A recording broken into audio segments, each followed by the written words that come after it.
யோகிராம் சுரத்குமார், ஜெயகுரு ராயா. யோகி சாமியின் அரவணைப்பில். இதன் ஆசிரியர் ராம அரு லட்சுமணன் செட்டியார், லே வள்ளியம்மை ஆச்சி. இதில் இன்று நாம் பார்க்க இருக்கும் தலைப்பு பணமும் குணமும். திருவண்ணாமலை கிரிவலம் என்றாலே அனைவருக்கும் தெரியும். திருவண்ணாமலை அருணாச்சலேஸ்வரர் கோவில் கோபுரத்துடன் சேர்ந்து அந்த மலையை பார்த்தால் அத்தனை அழகாக இருக்கும். பார்த்து ரசிக்க நம் இரு கண்கள் போதாது. இயற்கை எழிலும் கோவிலின் பக்தி ஒளியும் அனைவரையும் எளிதாக ஈர்த்துவிடும். தத்ரூபமாக கோவிலில் இருக்கும் அண்ணாமலையாரை அப்படியே காணலாம். ஒருமுறை சாமியும் அவருடன் இருக்கும் பெருமாள் ஐயாவும் திருவண்ணாமலை கிரிவலம் சென்றார்கள். அந்த மலையின் ஓரம் நிறைய வீடுகள் இருந்தன. ஓலைகளால் வேயப்பட்ட சிறு சிறு குடிசை வீடுகளும் அவரவர் வசதிக்கு ஏற்ப வீடுகளின் வடிவமைப்புகளும் இருந்தன. பார்ப்பதற்கு சிறு கிராமத்தை பார்ப்பது போன்றே தோன்றும். அந்த கிரிவல மலை பாதையில் ஒரு பெண்மணி சாமி மலைப்பாதையில் வருவதை பார்த்தார். அப்பெண்மணி சற்று வசதி படைத்தவர்.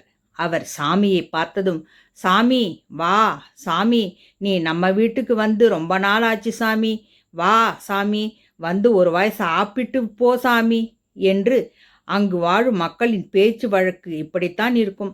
பகவானும் அவரது அழைப்பை ஏற்று அவரின் வீட்டிற்கு சாப்பிடச் சென்றார். அப்போது பகவானுடன் வந்த பெருமாளையாவும் உடன் கூட்டிக் கொண்டு போய் சாப்பிட அமர்ந்தார். உணவளிக்க வந்த அந்த பெண் சாமியுடன் வந்த பெருமாள் ஐயாவை பார்க்கவும் சாமியிடம், சாமி என்ன சாமி நீ, நான் உன்னை மட்டும்தான் கூப்பிட்டேன், நீ உன் கூட இன்னொருத்தரையும் கூட்டிட்டு வந்திருக்கியே என்று கேட்கவும் பகவான் அந்த இடத்தை விட்டு எழுந்து விட்டார்கள். பசி என்று ஒருவர் வந்தால் அவருக்கு பாராபட்சமின்றி உணவளிக்க வேண்டும். அவர் நல்லவரா கெட்டவரா, நமக்கு வேண்டியவரா வேண்டாதவரா என்று எல்லாம் பார்க்கக்கூடாது. இதனையெல்லாம் பகவானிடமே பார்த்தால் சாமிக்கு பிடிக்குமோ? அதான் சாப்பிடாமல் அந்த பெண்ணின் வீட்டை விட்டு பெருமாள் ஐயாவுடன் வெளியில் வந்து விட்டார். இருவரும் மலையடிவார பாதையில் நடக்க ஆரம்பித்தனர். சிறிது நேரம் சென்றதும் ஒரு ஏழை பெண்மணி பகவானை பார்த்ததும் சாமி அருகில் வந்து வணங்கி மகிழ்ச்சியுடன் சாமியை வரவேற்றாள். வாசாமி, எவ்வளவோ நாளாச்சு, நீ வந்து வாசாமி, நம்ம வீட்டில் வந்து வயிறார கஞ்சி குடிச்சிட்டு போசாமி, வாசாமி என்று மனதில் பக்தியுடனும் முகத்தில் மலர்ச்சியுடனும் அழைத்தார்.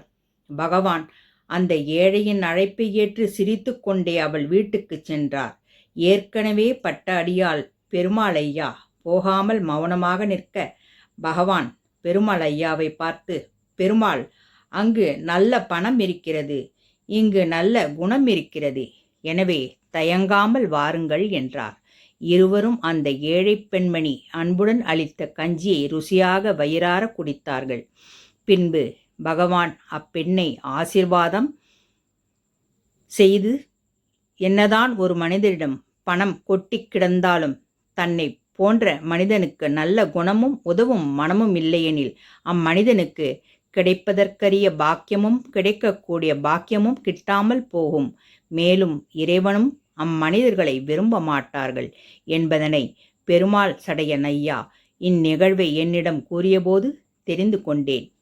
யோகிராம் சுரத்குமார், ஜெயகுரு ராயா.